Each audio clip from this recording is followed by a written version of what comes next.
Segunda hora. Bien, entonces, Satanás tenía la capacidad en su corazón de poder concebir el mal y luego dar a luz el pecado, que eso fue lo que sucedió. A Satanás nadie lo incitó a pecar, él de su corazón concibió el mal para pecar contra Dios. Su propia hermosura lo incitó a pensar mal de sí mismo y negar totalmente las cosas de Dios, ser independiente de Dios, pensando que en su propia hermosura podía depender. Eso le pasa a mucha gente. Bueno, en el hombre no sucedió de esta manera, sino que las palabras de Satanás lo llevaron a la tentación del mal. Pero fue incitado ¿en qué? En su corazón. Las palabras de Satanás lo incitaron. Ella comenzó a ver de una manera diferente el árbol. Satanás se comenzó a ver a sí mismo diferente. ¿Sí me están entendiendo aquí, no? Y él lo que hizo fue incitarla a que viera ¿qué? El árbol. A decir, es que yo quiero que ustedes sean como yo. Así, con una naturaleza caída, destituidos de la gloria de Dios, que se vean bien feos. Porque sí, dice aún en ese mismo Ezequiel, más adelante dice que él vino a ser una abominación, si no estoy mal. Una abominación, ¿ok? No sé si usa la palabra, pero bueno. En tal caso, eso fue lo que él quiso. Entonces, con el hombre fue diferente. Al hacer de este ser celestial, puro sin pecado, vestido de gloria y majestad, de luz y vida que eran ellos, comieron de ese fruto que contenía una semilla corrupta de muerte, que le alteraría o distorsionaría su estado mental. Estoy hablando del hombre, ¿ok? Su estado mental, afectaría su aspecto afectivo, sentimientos, voluntad, los llevaría a las tinieblas y los pondría en un lugar de muerte como la que se encontraba Satanás. Él quiso llevar a la humanidad al mismo lugar de muerte donde él ya estaba. Amén. Bien. ¿Pueden poner Génesis 3, 1 al 6 como referencia? Entonces vemos allí la serpiente, que era astuta más que cualquier otro animal, en donde le dijo, no, de verdad Dios les dijo, no debes comer de todos los árboles del jardín. La mujer dijo a la serpiente, del fruto de los árboles sí podemos comer, pero del fruto del árbol del bien y del mal no podemos comer, porque el día que lo hagamos moriremos. La serpiente vuelve y le dice a la mujer, estoy parafraseando, estoy acortándolo, ciertamente morirás. Ahí ya estaba negando totalmente una verdad que había hablado Dios. Por eso Él es el padre ¿de qué? De mentiras. ¿Qué engendró dentro de nosotros? La misma naturaleza de Él, mentira. Por eso se nos es tan fácil mentir. Y ponemos las mentiras con capas blancas. ¿Sí o no? Y justificamos las mentiras. Es que tuve que mentir. ¿Sí o no? Pues esa naturaleza está destruida en usted. Usted tiene que siempre hablar con rectitud y con veracidad. Si en su corazón está esa profundidad de la rectitud y justicia de Dios en usted, usted va a comenzar, va a comenzar a hablar siempre la verdad. Dios siempre pondrá un guarda a su boca y un centinela a sus labios para que usted no hable mentira. Amén. Bien. Entonces, ciertamente morirás. Bien. El número 6 dice, vio la mujer que era el árbol bueno, deseable para comer. Pregunta, en otros versículos anteriores a Génesis, creo que fue en el capítulo 2, dice que todos los árboles que creó Dios eran hermosos, eran apetecibles. No era solamente ese árbol, eran todos.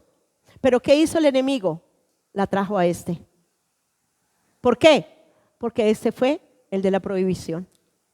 Ese era el que iba a causar el veneno. Estaba allí, no estaba haciéndole daño a nadie. Estaba bien todo.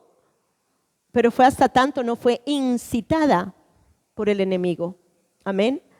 A hacer lo que ella hizo. Bien. Entonces, luego dice, así que tomó de su fruto, comió, y sabemos todo lo que sucedió. La semilla de la palabra que salió de la boca de Satanás, que estaban impregnadas de su propia naturaleza de mentira y muerte, llamaron la atención de ella. Sí podemos comer de todo árbol, pero no de este porque voy a morir. Pero él contestó, no morirás, serás como Dios. Serás como Dios. Ya la palabra de mentira y muerte comenzó a hacer un efecto en ella. Ya ella comenzó como a decir en su corazón, wow, ve, se ve bonito. Y comenzó ¿qué? A codiciarlo en su corazón. Bien, entonces esas palabras del enemigo fueron sembradas, ella las concibió y luego entonces vino a tener el conocimiento vivencial al comer del fruto. Amén. Bien, Santiago 1, podemos comparar, porque Santiago, me gusta esta comparación. El Señor me mostraba claramente lo que sucede en el corazón de todos nosotros con respecto a la tentación. ¿Es pecado ser tentados? No es pecado ser tentados. Oiga, mientras que el Satanás estuviera allí hablándole a ella, no era pecado. No era pecado. ¿Jesús fue tentado por Satanás? Sí. ¿Fue pecado? No. ¿Cayó él en el conocimiento vivencial de las mentiras que Satanás estaba hablándole? No, no las creyó. No las creyó. Diga, no las creo. Por lo tanto, no me las como. Por lo tanto, no vienen a ser un conocimiento vivencial en mí para no llegar yo a la muerte. Amén. Bien. Entonces, dichoso el que soporta la prueba. Santiago 1, 12 al 15. Porque cuando haya pasado la prueba recibirá la corona de vida que Él se prometió a los que le aman. Oigan, la corona de vida. La corona de vida. 13. Cuando alguno es tentado, no diga que es tentado por Dios, porque Dios no puede ser tentado por el mal. Y él mismo no tienta a nadie. Oye, Satanás no fue tentado por Dios. Fue por él mismo que fue tentado. La mujer no fue tentada por Dios, sino ¿por quién? Por Satanás. ¿Me están entendiendo aquí? Eso es importante que lo entendamos. Nosotros vamos a ser tentados, sea a través de un hermano, de una hermana, de una persona o de las circunstancias, podemos llegar a ser tentados. Pero el problema no es la tentación. El problema es saber que tengo toda la fuerza y el poder del Espíritu dentro de mí para decir no a la tentación, no a la mentira, para discernir, para discernir el engaño que está viniendo a través de la trampa oculta que está delante de mí. Así es, hermanos, así es. Bien, continuamos. Entonces, porque Dios no puede ser tentado por el mal y él mismo no tenta a nadie. Aquí vemos que quien tienta para hacer el mal es Satanás, no Dios. 14. Pero cada uno es tentado cuando es arrastrado y seducido por su ¿qué? Por su propio deseo. ¿Qué fue lo que leímos en Isaías 14? Él dijo ¿en qué? En su corazón. ¿Hubo un qué? Un deseo en su corazón. ¿Qué fue lo que el enemigo la llevó a ella? A que deseara el árbol del conocimiento del bien y del mal. Continuamos. Es arrastrado y seducido por su propio deseo. Versículo 15. Luego, cuando el deseo ilícito ha concebido, ella concibió el hecho de que el árbol sí era bueno para comer y podía obtener sabiduría. Da a luz ¿qué? El pecado. Cuando ella ¿qué?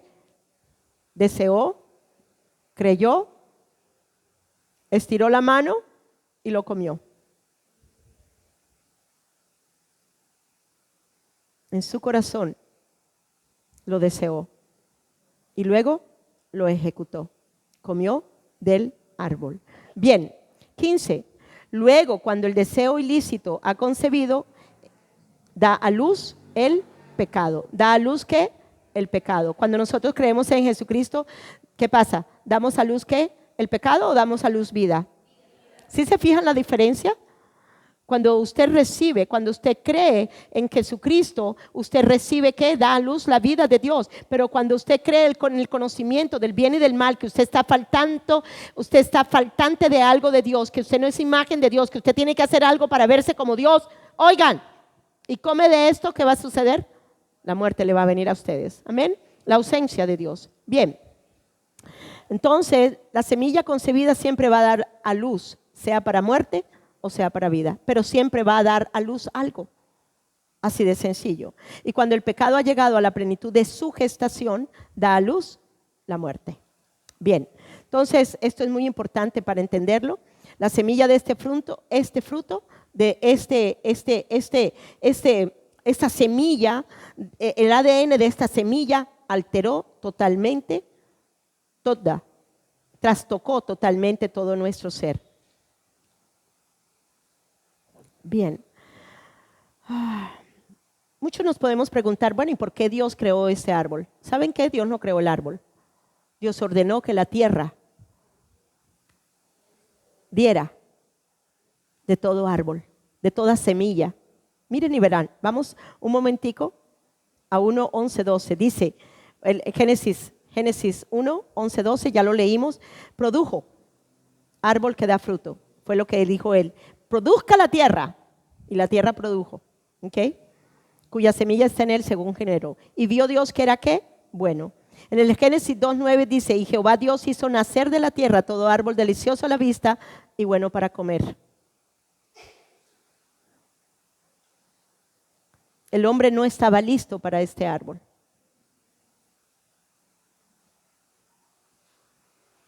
El hombre no estaba listo para este árbol.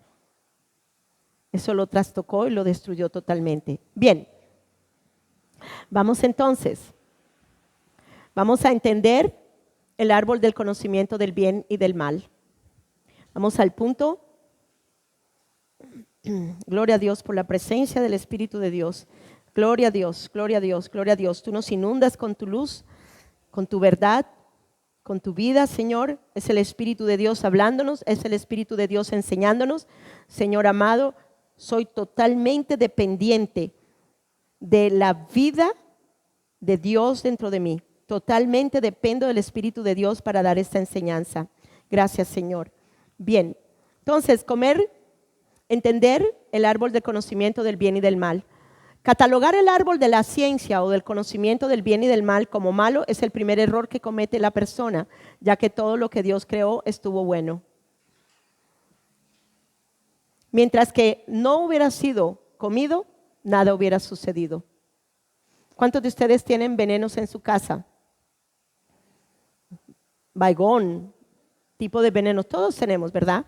Y está ahí en su casa, ¿verdad? ¿Está dañándole algo en su casa? No. ¿Qué sucede el día que usted se lo coma? Se puede morir. ¿Ok? ¿Sí me entiende? Esto estaba en el jardín. No estaba dañando a nadie, sino solamente hasta el día que ella se lo comió. Entonces, el mirar el árbol del conocimiento del bien y del mal como algo malo es algo erróneo. Tenemos que cambiar esa manera de pensar. Tampoco no es para que lo abracemos y bueno, no. Tampoco no. Pero tampoco podemos estar pensando porque Dios no lo puso. Él ordenó y la tierra dio. Oiga, Él creó a Lucifer, un hermoso querubín, perfecto. ¿Pero qué? Se dañó. Así de sencillo. Se dañó, produjo por sí mismo, ¿ok? Una semilla de maldad en su corazón. Bien, entonces, ¿ok? Vamos a hablar de la naturaleza intrínseca o contenido del ADN en esa semilla y por qué producía la muerte. Aunque el nombre dado a este árbol sugiriera por la palabra mal algo negativo, la verdad es que este árbol no era una fuente de maldad. Y no es una fuente de maldad hasta que tú no tienes interactuar con ella.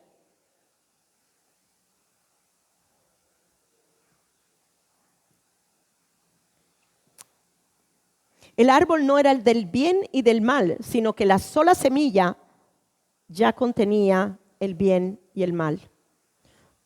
En otra clase vamos a mirar lo que es dual. El ADN de esta semilla es dual, ambivalente y polarizada. Y es tremendo. Eso lo van a ver la semana entrante. No lo voy a hablar ahora porque no es el tema, solamente estoy tocando algunas cosas. El ADN de esta semilla es dual. Siempre iba a haber un bien y siempre iba a haber un mal. ¿Me están entendiendo aquí? Si usted quitaba el bien, perdón, si usted quita el mal, igualmente está radicando el bien. Porque es una sola. ¿Me están siguiendo aquí? De pronto esa pregunta que tú me hiciste. Entonces es una sola, es un solo ADN. Pero es un ADN totalmente alterado por lo que sucedió en el corazón de Satanás y luego en el corazón de nosotros por haber comido lo mismo que en él estaba. ¿Ya? ¿Ok? Entonces es importante entender estas cosas.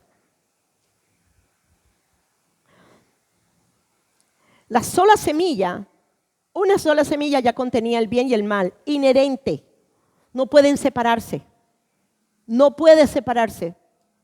Ese árbol no se puede separar del bien y del mal porque el fruto llevaba ya la ambivalencia, la dualidad, la polarización de dos cosas diferentes. O sea, podríamos decir, gracias Señor, me gusta esa. Podríamos decir entonces, ahora se me olvidó. Ok, gloria a Dios, Señor. Te bendigo y te alabo, Señor. Te bendigo y te alabo. Gloria a Dios. Bueno, cuando me venga, se lo digo. Ok, tiene que ver algo con esto. Bien. Entonces, el bien y el mal inherente, ese era el ADN de esta semilla. Bueno, vamos entonces a continuar. Vamos a comprender el significado de la palabra conocimiento. Conocimiento. Esa palabra conocimiento habla de ¿qué? De información, ¿verdad? Que una persona tiene acerca de algún tema, de algún asunto, por ejemplo, esa persona tiene mucho conocimiento. Y no es tanto inteligencia, es mucho conocimiento, por eso la inteligencia se desarrolla mucho. Es esas personas que son como ratoncitos de biblioteca. Se saben, Dios mío, tremendamente. Y luego dice, Satanás le insinuó a ella que estaba faltante a la sabiduría de Dios. O como si también Dios les estuviera escondiendo algo. Este es el árbol del yo no soy. Yo no soy como Dios. Eso fue lo que le dijo él.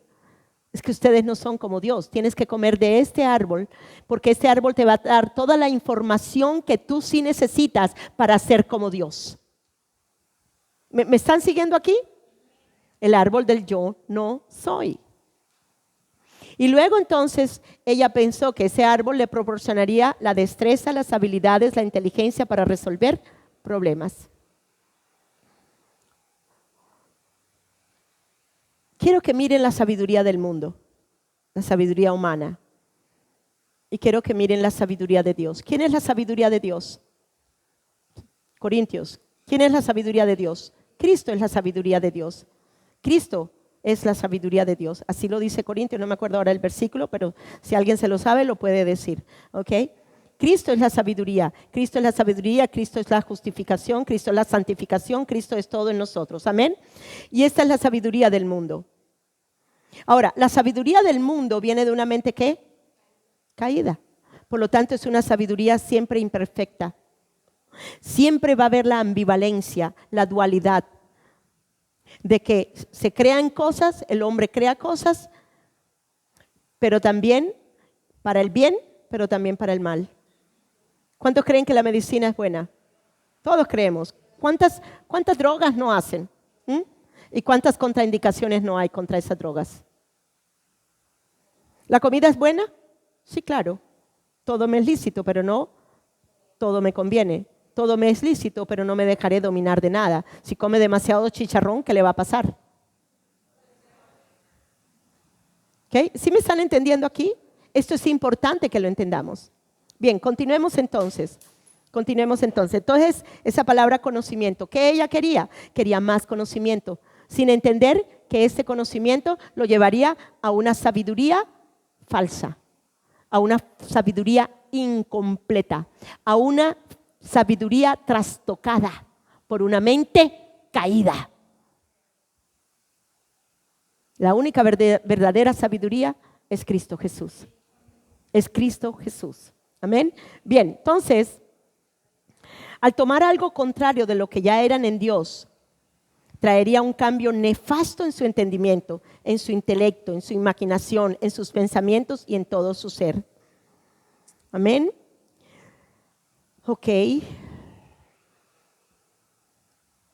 La importancia de conocer, la importancia de conocer, la importancia de conocer, la importancia de conocer, la importancia de conocer ahora a Cristo. Porque Cristo es la vida. Entonces yo tengo que conocer, yo tengo que tener una experiencia vivencial, tengo que estar comiendo, creyendo, creyendo, creyendo, creyendo, creyendo, creyendo, creyendo. Pero para eso tengo que conocer, conocer, conocer, conocer, conocer, conocer. Amén. Por eso vamos a mirar algunos versículos acerca de él. La importancia de conocer, pero recuerden ese conocimiento, no es el conocimiento de un asentamiento mental, es el conocimiento experiencial, es el conocimiento vivencial, es el conocimiento en donde tú comienzas a experimentar, a experimentar esa vida de Él. Dice la palabra que Él es vida, pues yo tomo de esa palabra y la como, qué rica.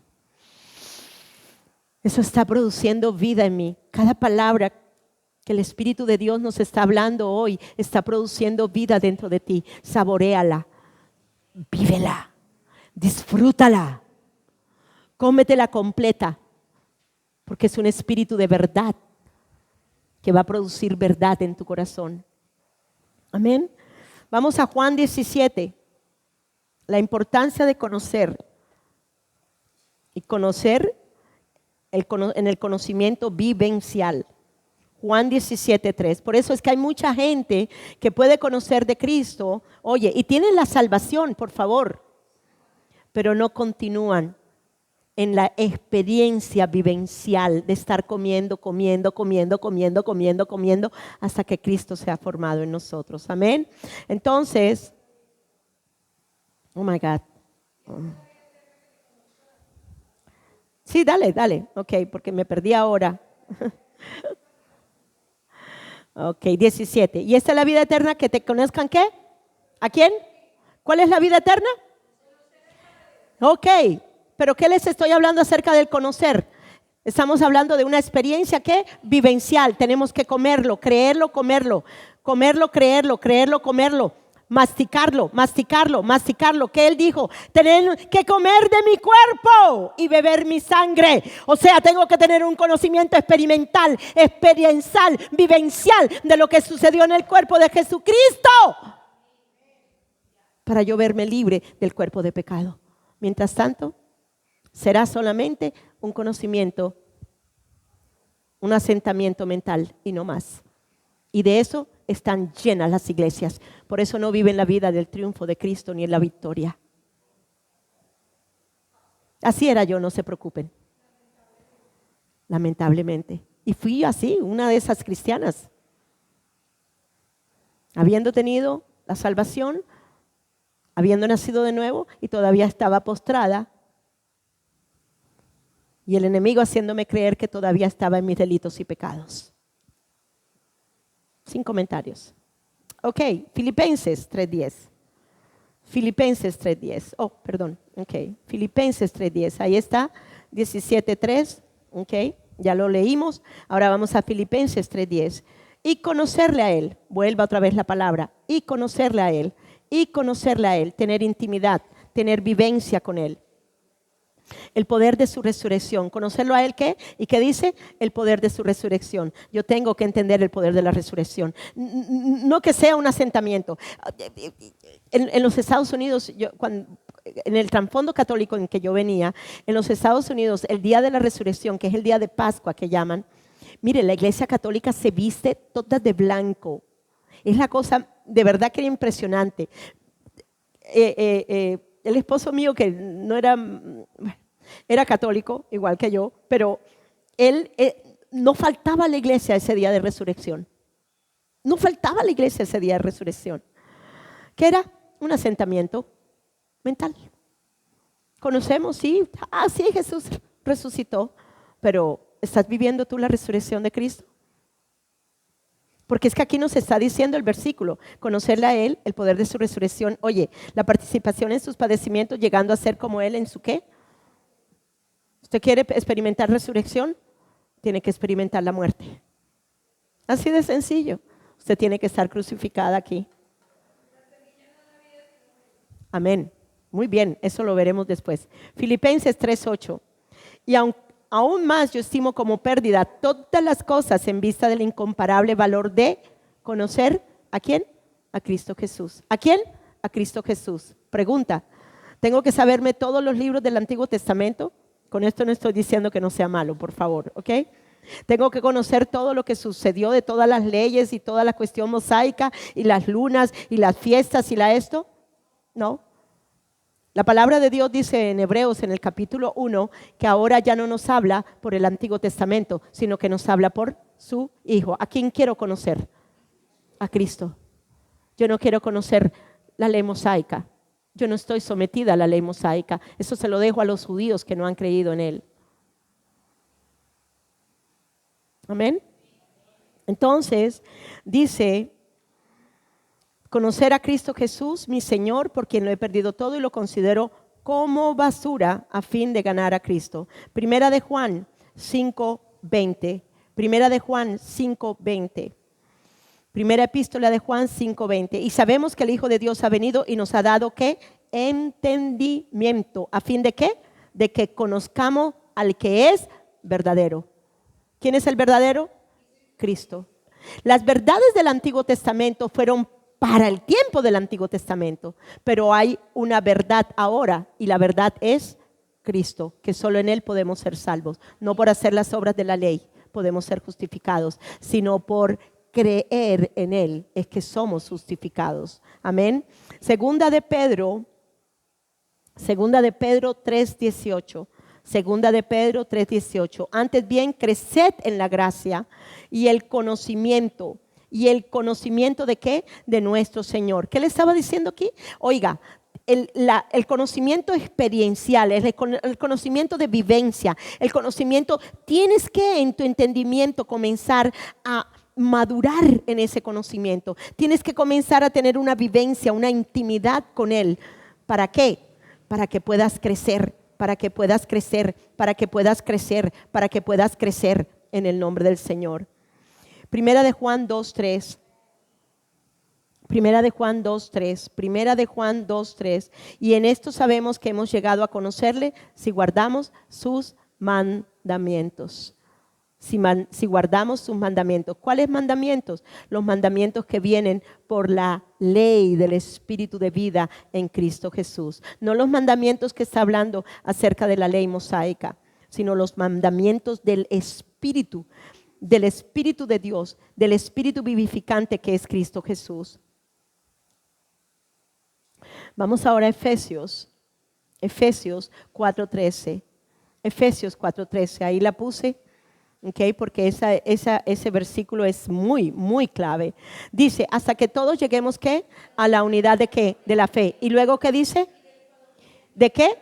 O sea, de su vivencia personal, oye, plena del Hijo de Dios, a la condición de un hombre maduro, a la medida de la estatura de la plenitud de Cristo, al estar creciendo en el conocimiento vivencial de Él, en el cual estoy experimentando, oye, la muerte, pero estoy experimentando la resurrección y también estoy experimentando los lugares celestiales, glorificado con la gloria de Él. Entonces estaré llegando a la madurez de la estatura del varón, que es Cristo, perfecto que es Cristo. Amén.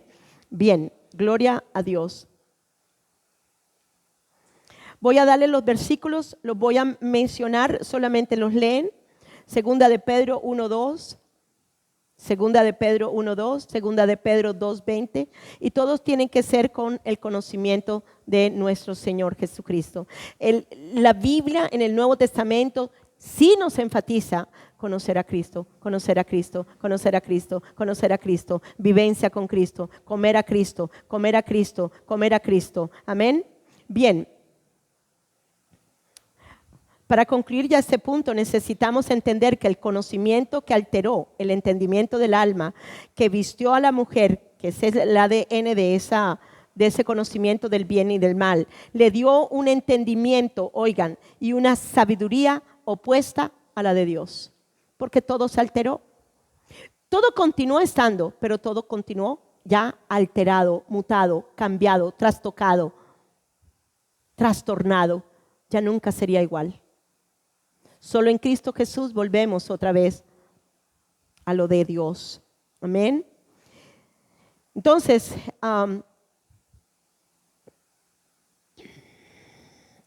ella adquirió un conocimiento dual. Esta semilla produciría una naturaleza siempre dual, bien y mal en una sola. Aquí no está el bien separado del mal. Si arrancas el mal, estás arrancando el bien, porque es una semilla. Entonces era necesario ponerle el hacha en la raíz del árbol y destruirlo. Amén. Pónmelo de vuelta, por favor. Bien. Ok. Aquí no está el bien separado del mal, sino que siempre tendría la capacidad de maldad de combinar estos dos conceptos. La mezcla de estos dos conceptos siempre nos traería a la muerte. Bien. Vamos entonces a nuestro segundo punto. Nuestro segundo punto del bosquejo. En un terreno no se pueden sembrar semillas de diversos géneros. Esto que acabo de hacer es lo que voy a comenzar a explicar para que ustedes los entiendan. Para que ustedes entiendan que esto tenía que ser erradicado en el hombre. Esto tenía que ser erradicado. Esa naturaleza caída necesitaba ser erradicada del hombre. No podía Dios poner en este corazón de maldad la semilla de vida. Y eso es lo que vamos hoy a aprender. Bien, entonces, en un terreno no se pueden sembrar semillas de diversos géneros o especie. Bien, en el punto A, dice, en la ley se prohíbe el mezclar semillas de diferente género o clase cuando se van a sembrar en una tierra.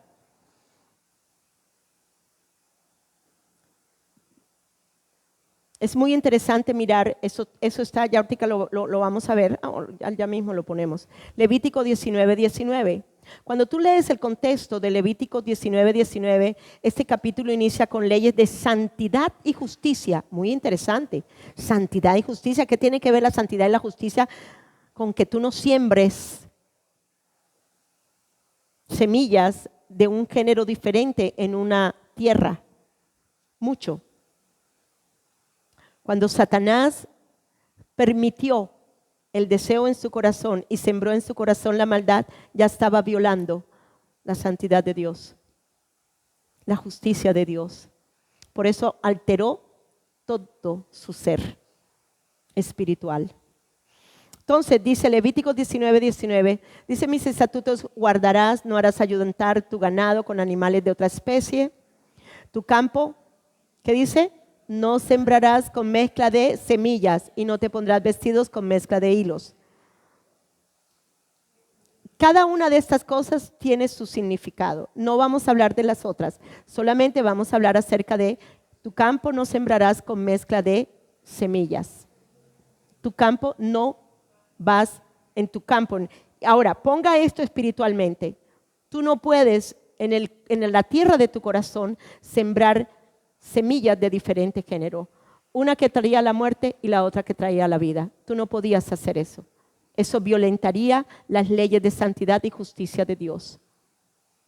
Amén. Bien, entonces, cuando Satanás concibió el pecado, estaba rompiendo las leyes de santidad y justicia en su corazón. Tú no puedes mezclar el mal y el bien en tu corazón. Él concibió el mal donde ya estaba el bien de Dios, y ese bien de Dios fue totalmente trastornado. Ya no sería el bien de Dios, sino sería un bien de una mente caída. Bien. ¿Cuál fue la razón de esta ley? En el punto B. ¿Cuál fue la razón de esta ley o el porqué de esta ley? ¿Por qué Dios prohíbe esto? ¿Por qué Dios advierte acerca de esto? Bueno, eso lo tenemos la respuesta allí en Deuteronomio 22:9. Deuteronomio 22:9. Miren lo que dice. No sembrarás tu viña con semillas diversas, o sea, semillas de dos clases o dos géneros o de diferente especie. No sea que se pierda ¿qué? Todo el fruto, tanto la semilla que sembraste como el fruto de la viña. Se echó a perder este ser celestial, Satanás, se echó a perder. Esta semilla corrupta se echó también a perder a la humanidad. ¿Por qué? Por la mezcla. Dos géneros diferentes. Muerte y vida. Corrupción, incorruptibilidad. Amén. Tenía que ser erradicado. Tenía que ser erradicado. Bien. Pero también vemos cómo Dios hace su promesa. Y a mí me gusta mucho enfatizar Génesis 3:15. Nos habla que la cabeza de la serpiente sería destruida para Dios establecer la simiente de él en nosotros. ¿Tenía que ser una quitada para ser puesta la de Dios? Sí. Por eso es que Dios se hace carne. ¿Sin qué? Sin pecado. Sí tenía un cuerpo humano mortal. Oigan, ¿sujeto qué? A la muerte. El cuerpo humano de él estaba sujeto a la muerte, mas nunca su espíritu. Porque él no nació de una simiente corrupta. Él no llevaba la muerte en el alma. Él era la ¿qué? La vida de Dios en él. Y esto es hermoso, esto es hermoso. Bien, entonces, la palabra profética de Dios nos estaba diciendo que habría un momento que para sembrar en la tierra de nuestro corazón su simiente incorruptible, para que ella produjera la vida de Dios en nosotros, había que destruir la otra. Eso es lo que nos está hablando Génesis 3:15. Había que quitar una para poner la otra. Así de sencillo. Amén. Bien. Jesús nos enseña que es imposible poner algo nuevo en algo viejo. No había posibilidad. Esto necesitaba este conocimiento frutal de este fruto de la semilla de muerte, que es el conocimiento del bien y del mal, tenía que ser totalmente erradicado para poder poner lo de Él en nosotros. Jesús nos enseña que es imposible poner algo nuevo en algo viejo. ¿Será que podemos arreglar este vestido espiritual corrupto que cubre nuestra alma? Esa es nuestra alma, deteriorada por el pecado. Era nuestra alma. Me gusta esa imagen. Ahí está mostrando el deterioro, la corrupción de lo que hubo de una naturaleza corrupta en nosotros. Y la pregunta es, ¿será que podemos arreglar este vestido espiritual corrupto que cubre nuestra alma? A través de la resurrección. Es que esto es destruido para que resucitemos en una nueva creación. La idea no es arreglar a es destruirlo. Gracias, muy bien, María. ¿Qué? Carolina. María Luisa eres tú. Ok. ¿Sí me entienden acá? No había posibilidades, porque siempre va a ser corrupto. ¿Qué talito yo le pongo un vestido blanco resplandeciente a esto? No se puede.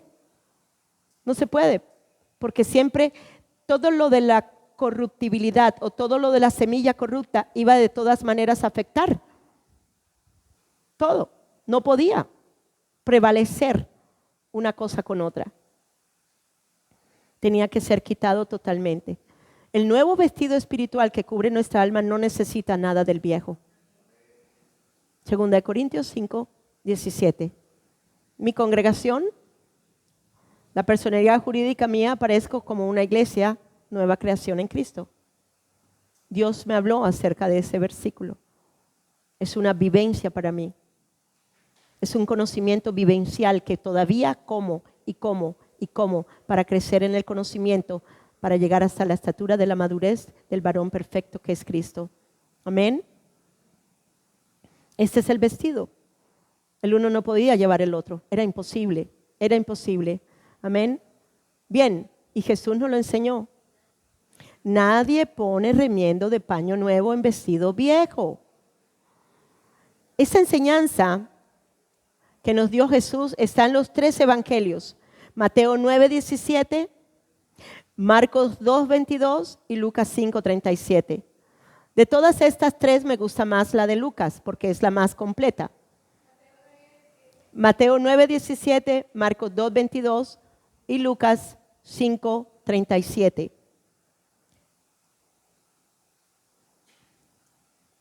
Ahora, esto es una ¿qué? Parábola. ¿Qué significa parábola? Parábola es una narración breve de la que se extrae una enseñanza moral y espiritual. Es una ilustración para que tú entiendas lo espiritual de una manera mejor. Y esto fue lo que hizo el Señor. Aquí nos está hablando. Recuerde que las palabras de Él son espíritu y vida. Recuerde que lo espiritual se acomoda con lo espiritual. Él no nos estaba hablando de lo natural, por favor. Él nos estaba hablando de lo espiritual. Cuando tú leas la Biblia, especialmente todo lo que tiene que ver en los evangelios, tú tienes que entender que cada palabra que Él está hablando es del Espíritu, viene del Espíritu. Y son palabras ¿de qué? De espíritu y vida dentro de ti. Bien, entonces, miremos a eso. Miremos ese trapo viejo que está allí. Y miremos que hay un remiendo. Primero, ni siquiera es el color del coso, pero es nuevo. Ahora, él también les contaba no por hablar. Nadie quita un remiendo de un vestido nuevo para ponerlo en un vestido viejo. El parche se desprende del viejo y se produce ¿qué? Un desgarre peor. Lo nuevo no coincide con lo viejo. Si Él nos hubiera puesto de la naturaleza divina de Él en nosotros, hubiéramos sido destruidos, así de sencillo. Si Él pone lo nuevo encima de lo viejo, hubiéramos sido destruidos. Si el hombre hubiera comido del fruto de vida después de la caída, hubiera sido por la eternidad. Así de sencillo. Por eso fue que lo puso. Él puso los serafines allí a la entrada con espada de fuego para guardar eso. Hasta la venida de la verdad. Hasta la venida de Él, que es el fruto de vida. Él es el árbol de vida. Ya no está escondido. Ya no está escondido. Está abierto para todos los que hemos creído en Él. Amén. Bien, entonces, entonces dice... eso está en Lucas 5:36, ya lo leímos. Ahí está el versículo. Lo que pasa es que este versículo es un versículo de una versión diferente, pero es igual. Dice, nadie rompe un vestido nuevo para hacer remiendos a uno viejo y desgastado. Si rompes lo nuevo para hacer un remiendo de lo viejo, no combinará con el vestido viejo. Tú te puedes imaginar, no iba a combinar con este nuevo vestido. El viejo no iba a combinar con lo nuevo. Terrible se vería. Trate de mirar un vestido viejo, feo, con parches de uno nuevo, de una tela nueva. ¿Cómo se va a ver? Todo parcheteado. Imagínese eso, por favor. Perciba eso. Eso no podía ser posible. No había coherencia. No había coherencia. Amén. Bien, entonces... el vestido nuevo que viste ahora nuestra alma no puede llevar parches del viejo tampoco, ni el vestido viejo puede ponérsele parches del nuevo vestido. No podemos vivir ahora en lo nuevo queriendo todavía vivir en lo viejo.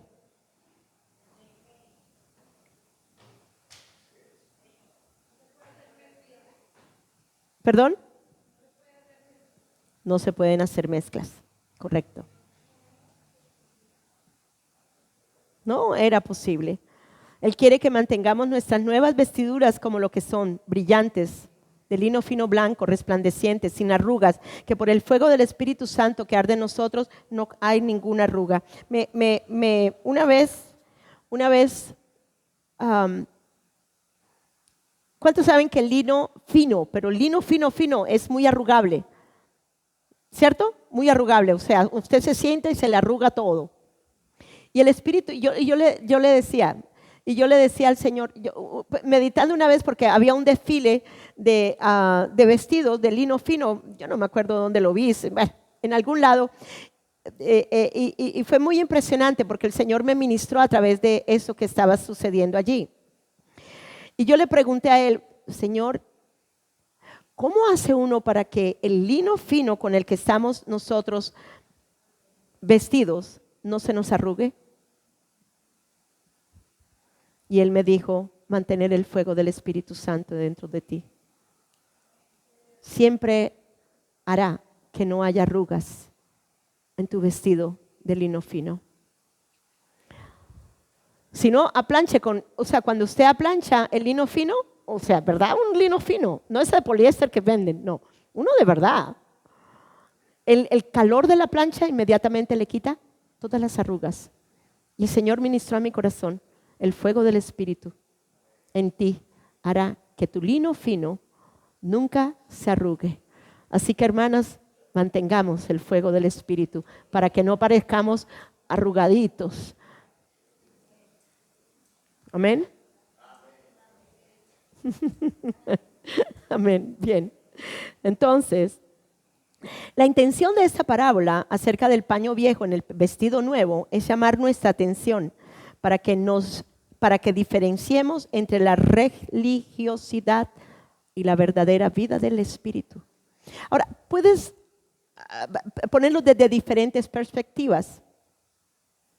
Hay muchas maneras. No podemos vivir en el antiguo pacto ni tampoco estar viviendo en el nuevo. O sea, tomando del antiguo y viviendo del nuevo. No es así tampoco. Porque las promesas, la verdad del antiguo fue para ellos, pero ya no es para nosotros, porque ya vino la verdad. ¿Me entendieron a eso? Entonces es importante que entendamos esas cosas. Sí, fue aplicable, esa verdad fue aplicable, pero para ellos, ya no para nosotros. O si no, dígame si usted necesita para ser lavado de todos sus pecados ir y presentar un cordero y degollarlo. Lo matan los animalistas, lo acribillan. ¿Sí me están entendiendo? Entonces eso fue una verdad para ellos, pero no para mí. Él es mi cordero. Él es el cordero inmolado, el cual quita todos mis pecados. Amén. Bien, entonces, el traje viejo también representaban las obras de la ley. Las justicias son como trapo de inmundicia. Lo nuevo es que ahora obramos en la justicia de Dios en Cristo. Ya no trabajamos por lo externo, ya desde lo interno tenemos la rectitud del corazón para hablar justicia y rectitud. En tanto que la religiosidad es moldeada por la práctica de cualquier rito, lo nuevo, lo del Espíritu consiste en entrar en contacto con el reino intangible, real y eterno de Dios dentro de nosotros. Ahora estamos vestidos de eternidad, ahora estamos vestidos de gloria. Ese vestido que usaron en el Antiguo Testamento ya no nos sirve. Ya no nos sirve. En el contexto del capítulo, Jesús estaba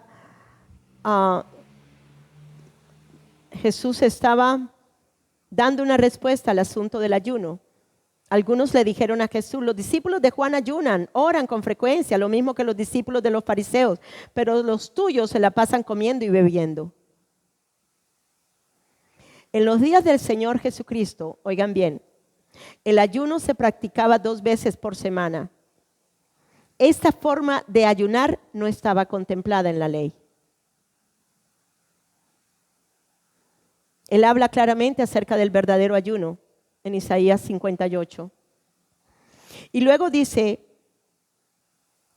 esta forma de ayunar 2 veces a la semana fue una imposición de los fariseos, por lo que si bien no era contra la ley, estaba muy mal vista por parte de los religiosos el no hacerlo. Usted tiene que saber por qué ayuna. Usted no ayuna para tener más de Dios, porque ya lo tiene todo de Dios. Usted no ayuna para que Dios le dé la provisión, porque la Biblia dice que ya nosotros hemos suplido, Dios nos ha suplido todas nuestras necesidades de acuerdo con las riquezas en gloria, etcétera, etcétera. Jehová es mi pastor y nada me faltará, etcétera, etcétera. Ya estoy completa en Él, por lo tanto lo tengo todo en Él. Tenemos que entender por qué ayunamos. Amén. Bien, entonces vamos a descansar nuestros 20 minutos. Pueden subir allá en la cafetería, hay empanadas, hay papas rellenas, hay huevos